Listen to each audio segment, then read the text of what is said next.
Un cordial saludo, amantes a la ingeniería. Hoy vamos a ver simbología en hidráulica. Yo sé que ustedes pueden que hayan visto un circuito hidráulico y digan como hermanos, yo la verdad es que no estoy entendiendo ni la mitad de lo que me están mostrando. Bien puede ser que ustedes ya conozcan un poquito el tema, pero decidan profundizarlo más. Y entonces este video es para ambos tipos de personas. Para dar un poco de contexto, hoy vamos a describir cómo se nombran estas válvulas y qué las componen, cómo se pueden accionar, cuál es su principio. Y para dar un tip importante para que se queden en el resto del video, además de decir su simbología, vamos a decir cómo funciona. ¿Sí? Recordemos que hay válvulas que se parecen mucho entre sí, sin embargo su funcionamiento es totalmente distinto. Entonces, lo importante es que se queden, vean todo el contenido para que logren captar estos tips apenas las vean. Entonces, iniciamos con lo básico, un circuito hidráulico. Aquí podemos ver que tenemos presencia de actuadores. Esto nosotros lo definimos en un video pasado, que eran actuadores, que eran bombas, qué tipo de fluido se utilizaba, etcétera, etcétera. Aquí tenemos un actuador, otro actuador. Encontramos diferencias entre sí, aunque no a simple vista. Más adelante lo vamos a ver. Tenemos válvulas, ¿sí? Y tenemos aquí, pues, lo que es este cuadrito, ¿no? Vamos a mirar poco a poco qué es cada cosa. Entonces iniciamos. Unidad principal de potencia. Esta unidad es la encargada de generar o producir la potencia para enviarla al sistema. Aquí podemos ver unas componentes y aquí voy a dar un tip. Cuando ustedes vean en un circuito de estos que está delimitado por un cuadrado, un rectángulo de líneas punteadas, significa que todo esto que se ve acá, que está separado, es un solo componente en la vida real. Es decir, ustedes cuando vayan a buscar esta componente allá en el equipo, ustedes solo van a ver una unidad, ¿sí? No van a ver esto por separado, no van a ver esto por separado, ni esto por separado. Todo va a estar junto. Entonces es importante cuando vean este cuadrito punteado. Como segundo tenemos las válvulas direccionales. La función de las válvulas direccionales en un circuito es decirme por dónde voy a ir, por dónde mi flujo va a ir a lo largo del transporte, ¿no? Entonces, por ejemplo, aquí tenemos una válvula direccional tal cual, que tiene tres posiciones. ¿Sí? Tiene esta posición, que es la posición del extremo izquierdo, la posición del medio y la posición del extremo derecho. También tenemos esta que está acá arriba. Y aquí uno podría decir, venga, la verdad es que esta de acá no se parece en nada. ¿Esta cómo puede decidir hacia dónde va mi fluido? Pues claro, esta es bien conocida como un cheque o un antirretorno. Ella decide cuando el fluido pasa en una dirección y cuando no pasa en la otra. ¿Sí? Entonces es considerada como una válvula direccional. Ya como tercer apartado tenemos las válvulas de presión. ¿Cómo es su principio de funcionamiento? Pues básicamente es ese, ¿no? Ellas funcionan gracias a la presión que se genera en el sistema. Y cuando alcanza cierta presión, pues pasará algo, ¿no? Ahorita vamos a ver más a profundidad qué es eso, ese fenómeno que pasa. Aparentemente estas válvulas son muy parecidas, sin embargo su principio es totalmente diferente. Aquí tenemos el tercer apartado, la cual es las válvulas reguladoras de caudal. Su función, así como su mismo nombre lo dice, es la de restringir el flujo en mi sistema de acuerdo a lo que yo necesito. Entonces estas válvulas me van a servir mucho para yo pues controlar la velocidad de los pistones, ¿no? Finalmente tenemos los actuadores, ¿sí? Tenemos lo que es un cilindro, esto es un actuador lineal. ¿Por qué lineal? Porque solo se mueve en un eje, solo tiene una dirección. Y aquí tenemos un actuador rotativo. Entonces este actuador va a presentar una velocidad angular. Aquí va a ingresar el flujo, él va a presentar una velocidad rotacional que yo voy a aprovechar, ¿sí? Así como si fuera un eje. Este digamos que es un eje. Gran diferencia entre este elemento de acá y este elemento de acá. Bueno, primero que todo, este elemento es una bomba, ¿sí? El símbolo de la bomba es un círculo y una flecha saliendo como hacia afuera, ¿no? O sea, que aquí entra fluido y la flecha va hacia arriba. ¿Listo? Entonces, él me está diciendo que el fluido va a subir. Y aquí tenemos un actuador que es un motor, ¿sí? Un motor hidráulico. Entonces, aquí ya encontramos unas diferencias. Bomba hidráulica, motor hidráulico.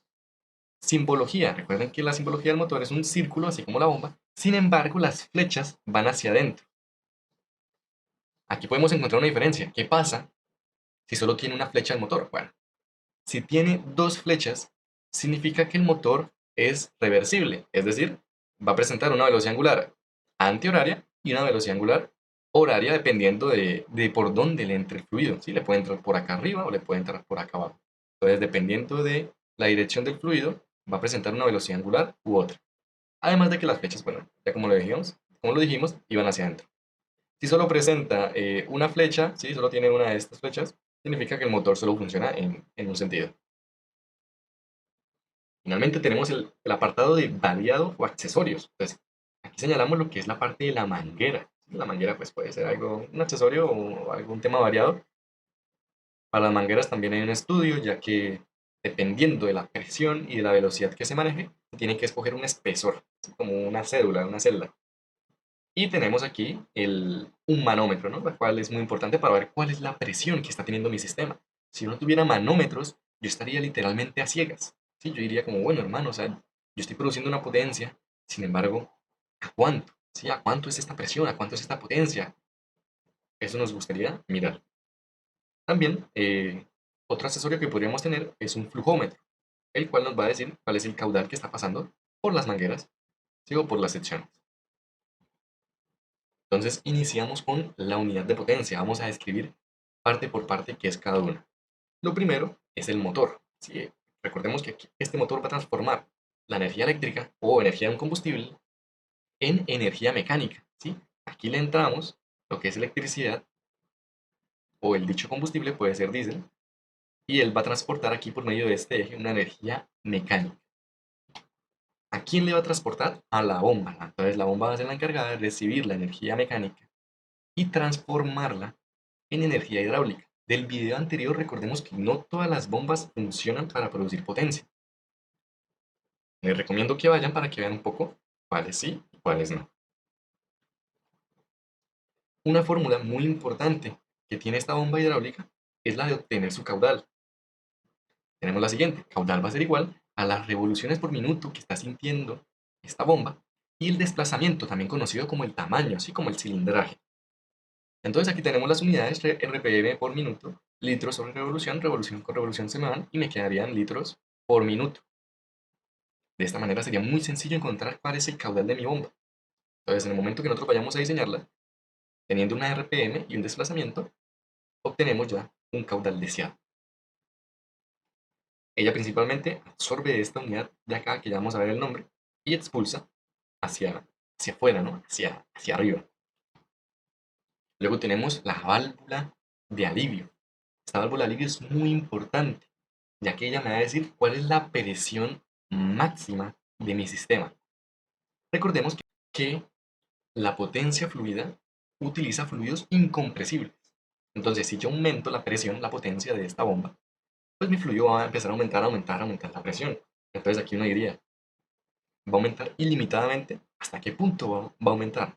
Es por eso que se coloca esta válvula, para asegurar la vida útil de mis componentes de mi sistema. Yo no puedo permitir que la presión se me eleve mucho porque se me van a romper las mangueras, se me van a romper las uniones, se pueden romper válvulas, cilindros, sellos, pueden haber muchas catástrofes que gracias a esta válvula se solucionan. Entonces yo puedo decir, no, pues mi sistema va a ir a un máximo de 2000 psi y cuando mi bomba esté generando esa potencia máxima de 2000 psi, ella va a abrirse, va a permitir el paso del flujo a través de ella.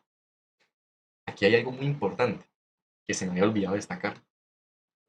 Cuando la línea, esta línea que vemos acá, esta flecha es un conducto, cuando la línea va de acuerdo a la línea de la manguera, es porque esta válvula es abierta.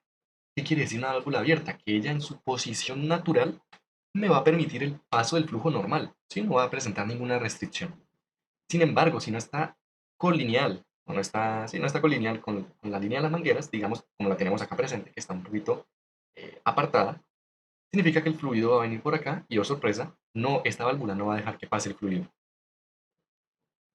Entonces ya vamos pillando cómo funciona esta válvula. Esta válvula está cerrada, ¿sí? ¿Quién la abre? La propia presión del fluido, que vamos a ver más adelante en válvulas de presión, cómo funciona, cómo se comporta. Finalmente, en esta unidad de potencia tenemos el tanque hidráulico. ¿Sí? El tanque es ese recinto donde nosotros vamos a guardar nuestro aceite hidráulico. Recordemos que los sistemas de hidráulica no pueden perder flujo. O sea, este es un sistema cerrado. Yo le meto un aceite, si le meto un litraje de aceite, y cuando yo empiezo a mover mis componentes, ese aceite que yo le añadí me tiene que funcionar para que funcione toda la máquina. Yo no puedo decir como, ah, bueno, tengo que mover esta componente, entonces le voy a añadir un poquito más de aceite. Ahora tengo que mover esta válvula, le tengo que añadir otro poquito más. No, o sea, el tanque hidráulico es el encargado de suplir el aceite que necesite todo el sistema. Y esto es como es algo cerrado, entonces lo que sale de aquí, lo que sale del tanque, tiene que volver. Vamos a mirarlo un poco. Digamos que yo succiono y mi válvula de alivio está abierta. Entonces yo vengo por acá, mi fluido viene por acá, y como está abierta mi válvula de alivio, entonces esta línea me permite el flujo y vuelve al tanque. ¿Sí? Que es como es un sistema cerrado, lo que sale vuelve. Y no se pierde nada, esa es la idea. Pues por eso que cuando vemos una fuga de estas máquinas, de maquinaria hidráulica, lo recomendable es parar ya de utilizarla y arreglar el problema, ¿no? Porque estamos perdiendo aceite, no es el objetivo. También, bueno, vamos a borrar acá un poco, bueno, dejémoslo así. Eh, Otra manera de encontrar la unidad de potencia es la siguiente, ¿sí? Solo que tenga la bomba, pero tener la bomba, el tanque y la válvula de alivio y quizá un manómetro, ¿no? Es muy importante, es muy usual ver un manómetro para este tipo de componentes. Entonces, por si ustedes no ven el motor, no ven el cuadradito punteado, para que no se asusten, de esta manera también es aceptable. Y es muy común en ejercicios, en parciales, en, no sé, en circuitos que uno se vaya a encontrar. Ahora pasamos a una sección informativa. Vamos a explicar qué es el drenaje y el pilotaje. Entonces, así como su mismo nombre lo dice, un drenaje es como una salida, así como que yo escapo el flujo por otro lado. Entonces existen dos tipos de drenaje. Un drenaje interno, así que lo vamos a anotar con la letra I, y un drenaje externo. Aquí en este circuito vamos a identificar de estas dos válvulas cuál tiene drenaje interno y cuál tiene drenaje externo. Entonces, así como yo lo dije, el drenaje es un escape. Entonces, ¿hacia dónde? En este caso va a ser un escape hacia el tanque. Si nosotros analizamos esta válvula, ella va a drenarse por la misma línea. Entonces, un drenaje interno va a significar que yo no necesito una manguera auxiliar para enviar un fluido restante hacia el tanque. Es decir, esta válvula no va a necesitar ninguna manguera auxiliar para yo enviarle fluido al tanque. Ella por la misma línea va a realizar esta función. Entonces, esto va a ser un drenaje interno, así que no necesito una salida auxiliar para enviar a tanque. A diferencia de esta válvula que tenemos acá. Como podemos observar, aquí tenemos un puerto denotado por la letra Y añade un tanque externo. Sí, este tanque no va por la misma línea, no es por la misma línea. Este es externo, entonces ya sabemos la diferencia entre un drenaje interno, el cual pues, no usa una manguera auxiliar y se drena por la misma línea, a un drenaje externo, el cual drena el fluido por una línea auxiliar, ¿sí? Y está denotado también por la letra Y. Ahora el pilotaje, también lo mismo, funciona igual. Pilotaje interno y pilotaje externo. Esta válvula que tenemos acá tiene un pilotaje interno. ¿Por qué? Como podemos ver, estas líneas punteadas significan conductos o mangueras auxiliares. En este caso, para esta válvula, esto es un conducto que tiene ella internamente, ¿sí? Yo no necesito colocarle ninguna manguera, yo no necesito colocarle ningún conducto. Ella misma, dentro de ella, en su funcionamiento, en su manufactura, tiene este conducto, lo cual va a ser un pilotaje. Ahora, en este caso que tenemos en el lado derecho, vamos a ver esta válvula que vamos a ejercer una presión. Recordemos que esta línea está totalmente presurizada. Tenemos una manguera auxiliar que viene aquí a esta válvula a moverla, a abrirla. Recordemos que estas válvulas funcionan gracias al aumento de presión, ¿sí? Digamos que aquí va a aumentar mucho la presión y va a tratar de bajar este conducto para volverlo colineal con la línea y abrirla. Entonces, lo que es el pilotaje externo es una salida auxiliar a cualquier manguera, a cualquier línea de flujo. Yo puedo conectar este puerto aquí arriba, lo puedo conectar acá en esta manguera, lo puedo conectar al lado de la bomba, donde yo quiera. Sin embargo, esta pues ya viene por manufactura dentro de la bomba, dentro de la válvula, perdón. ¿Sí? O sea, yo no voy a poder cambiarla, siempre va a estar ahí. Y esta pues me permite la opción de yo poder cambiar el puerto de conexión. Recordemos que hay unos lados que hay más presión que otros porque hay pérdidas, ¿no? Hay pérdidas a través de los accesorios. Ahora, válvulas direccionales. Tema muy importante. Tenemos dos válvulas direccionales que aparentemente son muy parecidas. Entonces vamos a describirlas paso por paso. Lo primero es el nombre. ¿Yo cómo voy a llamar estas válvulas? Entonces, esta válvula de acá arriba se va a llamar válvula direccional de 3 vías y 2 posiciones. ¿Qué quiere decir esto? Entonces, tres vías, como podemos observar acá, esta válvula tiene tres letras, ¿sí? P, T y A. Y solo tiene tres puertos para conectarlos. Entonces las vías van a ser los puertos máximos de conexión. Sí, yo puedo conectar mi manguera acá si quiero. Puedo conectar mi manguera acá en el puerto A y en el puerto T. Asimismo, estas válvulas tienen su nombre, su simbología internamente, su manera de nombrarlas. Veamos que P va a ser la línea de donde viene la presión de bomba. Esta va a ser la primera conexión de la bomba. Si aquí viene la presión tal, pum, la conecto acá. La T va a ser la salida hacia el tanque. Voy a regresar un poco. Y vemos que aquí P viene de la salida de la bomba. Y T viene o va hacia el tanque. Las conexiones A y B van hacia el circuito. Van hacia los cilindros, hacia las válvulas, etcétera, etcétera, etcétera. ¿Listo? Entonces, las vías pues van a ser los puertos máximos de conexión. Aquí, ¿cuántos tenemos? Tenemos P, T, A y B. Tenemos cuatro puertos de conexión. Es decir, esta va a ser de cuatro vías. Ahora, las posiciones van a hacer referencia a los rectángulos, a las partes configurables que va a tener la válvula. Entonces, aquí podemos tener esta posición en la válvula o podemos tener esta posición de esta válvula. Entonces, solo tenemos dos posiciones. ¿Sí? Solo tenemos dos configuraciones de esta válvula. Sin embargo, en la parte de abajo tenemos tres. Tenemos el extremo izquierdo que va a conectar. A ver, analicemos bien esto, porque esto también es un poco confuso. Ustedes dicen, bueno, pero yo cómo paso de un lugar a otro. Básicamente, digamos que ustedes son una persona, agarran esta manguera, esta palanca que digo, y van a empezar a moverla. ¿Sí? La mueven de un lado para otro. Cuando ustedes hacen ese movimiento de un lado para otro, lo que están haciendo es mover la posición de un lado para otro también. Entonces, si yo muevo mi palanca hacia esta dirección, el bloque de válvula se va a mover para esta dirección. Es decir, ahora P va a estar conectado a esta y A va a estar conectado a esta. Y B va a estar conectado a esta de acá, a esta flecha acá, que va a unirse con tanque. ¿Listo? Explicándolo otra vez de otra manera. Vamos a ver si lo entendemos un poco más fácil. ¿Cómo están en la posición central A y B? Están A y P, ¿qué digo? Están desconectados. ¿Sí? No hay una conexión lineal. ¿Y cómo están A, B y T? Están conectados entre sí mismos. En esta primera posición yo cambio eso. Yo digo, bueno, ya no quiero que estén conectados A y B, sino que quiero que estén conectados P y A. ¿Sí? Porque yo quiero transmitir mi potencia hacia el sistema. Y B y T también quiero que estén conectados solos.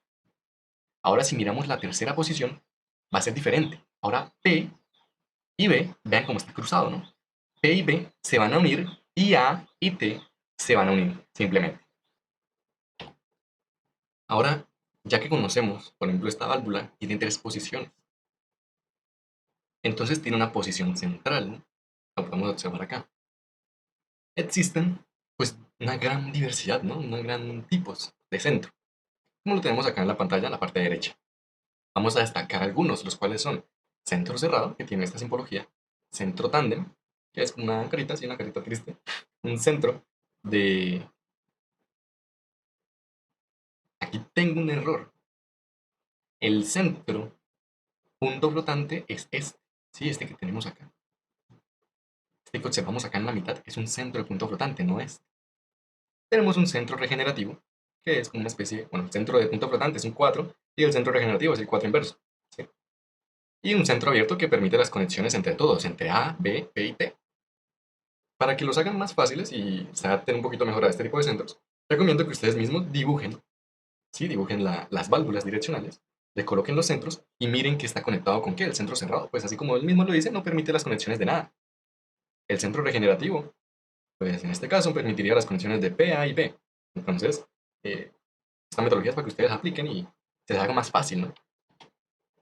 Ahora tenemos el accionamiento. Yo ahorita dije, digamos que ustedes vienen y agarran esta palanca. Aquí la pregunta podría ser, ¿esta es la única manera que existe? O sea, yo solo puedo agarrar palancas y ya. Pues no. Hay tres tipos de accionamiento. Un esfuerzo muscular, que es el esfuerzo que uno hace, la persona. Un esfuerzo mecánico, que es algo que hace un movimiento externo. Y un esfuerzo, un accionamiento hidráulico o eléctrico. En este caso, la imagen que tenemos acá es eléctrico. Podemos energizar una válvula direccional y ella va a mover internamente las posiciones de la válvula. ¿Cuál es la diferencia entre estas dos válvulas? Parecen iguales, ¿no? Pero veamos que esta tiene aquí como un cachito, ¿no? Como un triangulito. Este triangulito significa que cuando yo la mueva de un lado para otro, ella se va a enclavar. Ella va a quedarse ahí fija. Nadie la va a mover a menos que yo vuelva y le haga ese movimiento. Esta válvula de acá arriba, ese accionamiento, no tiene enclavamiento. Es decir, si yo la muevo, pues ella va a guardar la posición que yo le dé. A menos que le agregue un retorno. Aquí tenemos un retorno. Vamos a analizar un poco esta válvula para entender un poco mejor cuál es el único movimiento que esta válvula va a permitir. Pues como tiene dos posiciones y la posición inicial, recordemos, voy a dar aquí un tipcito, la posición inicial o la posición central de una válvula de dos vías es la que está al lado del resorte. Poniéndole un poquito de lógica, un diseñador no va a realizar una válvula para que su resorte esté a compresión o a tensión inicialmente. O sea, aquí el resorte está en estado normal, en su longitud intermedia. Luego yo cuando haga el movimiento, él se va a comprimir o se va a, a extender. Depende mucho de la válvula. En este caso, si yo muevo la palanca, la movería en esta dirección, lo que haría es que el resorte se comprima. Es decir, me está generando el resorte una fuerza en sentido contraria. ¿Qué pasa en el momento en que yo suelte esta válvula, esta palanca que digo? ¿Qué pasaría en el momento que yo suelte esta palanca? Pues que la fuerza del resorte me va a regresar a la posición inicial de la válvula direccional. ¿Sí? Entonces es muy importante también conocer eso, que las válvulas pueden que se muevan y una fuerza externa, puede ser un resorte, la va a regresar. Entonces vamos a ver un poco los accionamientos que podemos tener. Aquí tenemos pues lo que son botones. Aquí se ha puesto. Tenemos lo que son botones, botón con enclavamiento, palancas, palancas con enclavamiento, pedales y un pedal con enclavamiento. ¿Sí? Tenemos ahí ya varios tipos. Tenemos el accionamiento mecánico, lo podemos utilizar con rodillos, ¿sí? Que cuando esté pasando un cilindro, esté pasando, no sé, una pieza, etcétera, etcétera, etcétera. eh, en este sentido del movimiento, ella desplace, ¿no? Desplace el cuerpo de la válvula para cambiar de posición. Recordemos que lo importante aquí son las posiciones. Las posiciones son lo que va a cambiar. Y finalmente tenemos un accionamiento hidráulico y eléctrico. Entonces también el mismo fluido que está generando la bomba, esa misma presión, puede venir a estas válvulas a generar un poquito de presión para moverlas. O lo podríamos hacer de manera eléctrica, que es este símbolo, que es un solenoide. Entonces yo le ingreso a este elemento una corriente, va a generar un campo magnético y va a mover, por así decirlo, como una varillita. ¿Sí? Va a mover un segmento para desplazar las posiciones de las válvulas. Finalmente tenemos lo del retorno por muelle o resorte, que es el que habíamos hablado. Entonces destacar que esta válvula no tiene retorno por muelle. ¿Por qué? Porque tiene enclavamiento. Si yo la enclavo, ¿yo para qué tendría un resorte? No tendría sentido, ¿no? Sí, o sea, si yo quiero que esta permanezca en una posición, pues simplemente le agrego un enclavamiento y el resorte de la función de recordar es que para que se vuelva a su posición inicial. En esta yo quiero guardar la posición que yo le coloque. En esta, si yo le suelto la fuerza, él se va a regresar. Entonces eso es muy importante para tenerlo en cuenta también. Finalmente, pues podemos decir que, por ejemplo, esta válvula se va a llamar válvula direccional, tres vías, dos posiciones, accionada por palanca y retornada por muelle o resorte. De esta válvula de acá abajo tenemos que es una válvula direccional, cuatro vías, ¿sí? Que tiene las cuatro puertas, tres posiciones que tiene tres cuadritos, accionada por palanca con enclavamiento y no tiene retorno por muelle. Y bueno, es un gusto que hayan llegado hasta acá. Esta es la parte uno de hidráulica para principiantes. Si quieren una parte 2, aquí vamos a tener los siguientes temas que podrían ser las válvulas de presión, válvulas de regulación de caudal y actuadores. Entonces, para hacer este tipo de contenido, coloquen en los comentarios que si lo apoyan, que les gustó el video, que les interesó, que les gustaría ver. Y también un apoyo ahí en... No, mentira, solo comentarios, la verdad, que les haya gustado, que les haya estado bien. Esto para hacer una parte 2. En pantalla dejaré dos tipos de videos también para que los vayan a ver relacionados con este tema de la potencia fluida. Entonces es un gusto y un orgullo que hayan llegado hasta acá y estaremos en contacto. Hasta luego.